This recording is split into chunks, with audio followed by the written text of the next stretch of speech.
오늘도 동그리가 보는 기막힌 세상에서 이상덕 목사가 문안 인사드리며 새 영상 올립니다.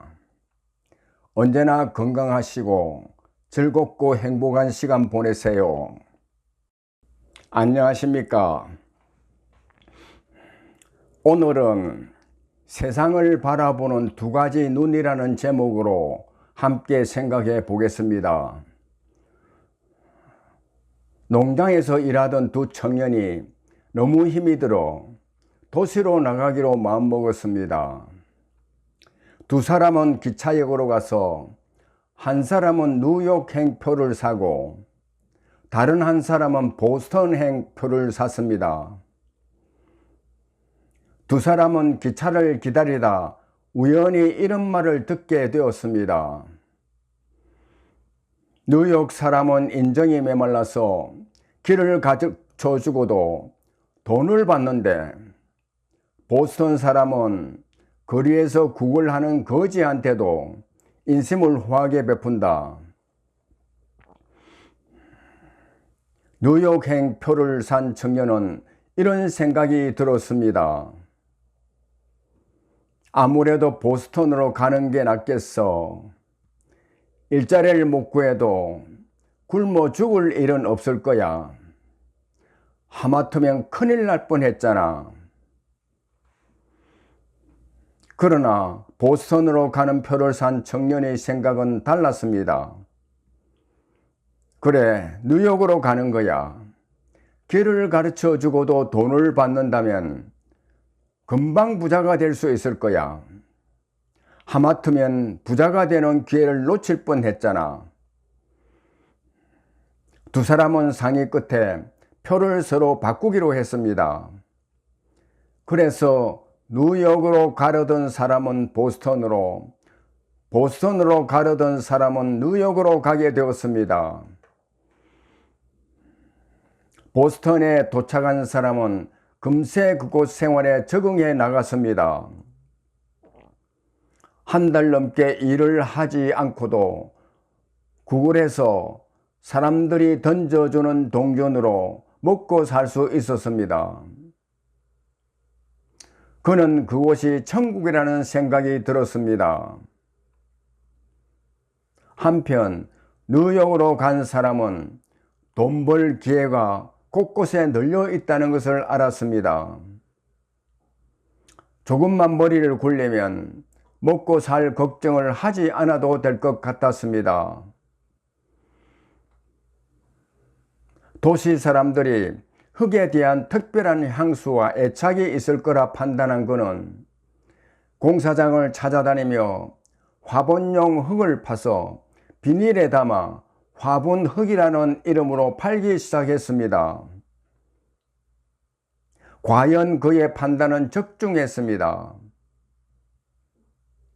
그는 화분흙으로 꽤 많은 돈을 벌 수 있었습니다. 어느 날 그는 길을 걷다가 상점 간판들이 먼지가 쌓이고 지저분해 상점 이름조차 잘 보이지 않는다는 것을 알았습니다. 그런 간판이 뉴욕 시내에 널려 있었습니다. 그는 청소업체들이 건물만 청소할 뿐 간판까지 청소하지 않는다는 사실을 알게 됐습니다. 그는 당장 사다리와 물통을 사들여 간판만 전문으로 청소해주는 간판 청소 대행업체를 차렸습니다. 그의 아이디어는 적중해서 사업이 번창했습니다. 그는 어느덧 직원 150명을 거느린 기업의 사장이 됐고 다른 도시에도 지점을 낼 만큼 회사가 번창했습니다. 얼마 후 그는 보스턴에 지점을 내기 위해 가게 됐습니다. 기차역에서 나오자마자 누추한 거지가 다가와 돈을 달라며 구걸했습니다. 그런데 그 거지 얼굴을 본 그는 깜짝 놀랐습니다. 그 거지는 바로 5년 전에 자신과 기차표를 맞바꾼 사람이었습니다. 어떤 눈으로 세상을 보느냐에 따라 인생이 달라집니다. 아인슈타인의 말을 빌리면 세상을 바라보는 눈은 크게 두 가지로 나눌 수 있습니다. 하나는 세상의 어떤 것도 기적이 아니라고 생각하며 바라보는 눈입니다. 다른 하나는 세상의 모든 것이 기적이라 생각하고 바라보는 눈입니다. 기적이란 사람의 지식이나 상식으로 생각할 수 없는 기이한 일로 하나님이 행하신 것이라 믿는 불가사의한 현상을 말합니다. 따라서 이 두 가지 보는 눈은 근본 차이가 하나님이 천지 만물을 창조하시고 지금도 주관하고 계신다는 사실을 믿느냐 믿지 않느냐의 차이입니다. 세상의 어떤 것도 기적이 아니라는 사람은 자신의 지식이나 상식으로 이해되지 않는 것을 보게 되면 우연이라 생각합니다. 그리고 그와 같은 일이 자신에게도 일어날지 모른다는 생각에 불안과 걱정에 사로잡히게 됩니다. 그래서 불안과 걱정에서 벗어나기 위해 다른 사람보다 좀 더 앞질러야 하고 좀 더 많이 가져야 하고 좀 더 크고 좋은 것을 가져야 하고 그것도 모자라면 쾌락의 길로 들어서게 됩니다. 그렇다고 불안과 걱정에서 벗어날 수 있는 것이 아닌데 말입니다. 그러나 모든 것이 기적이라는 눈으로 바라보는 사람은 소소한 일에도 하나님의 손길을 느끼고 기쁨을 누리며 감사하는 마음으로 살게 됩니다. 성경에는 이런 이야기들이 많이 나옵니다. 마태복음 10장 29절과 30절에는 하나님이 허락하지 않으면 참새 한 마리도 땅에 떨어지지 아니하고 하나님은 우리의 머리털까지도 다 세실 정도로 우리를 알고 있다고 말씀하고 있습니다. 그리고 욥기 38장과 39장에서 하나님이 욥에게 하신 말씀을 보면 세상의 모든 것이 하나도 하나님의 손길이 미치지 않는 것이 없다는 것을 알 수 있습니다.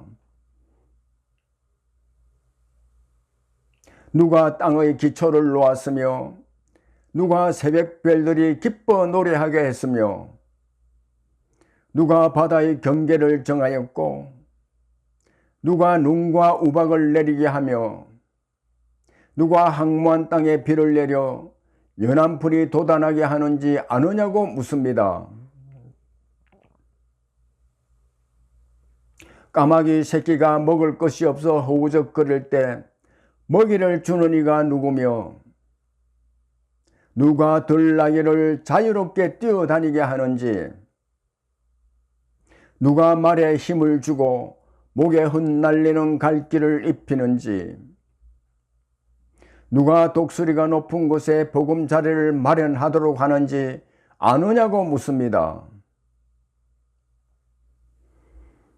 이 모든 것이 기적이요 하나님의 은혜로 이루어지는 것이라고 보는 사람은 겨울 삭풍을 견뎌내고 언 땅을 비집고 고개를 내미는 연한 풀의 모습만 보고도 기쁨을 누리고 하나님께 감사하는 마음을 갖게 됩니다.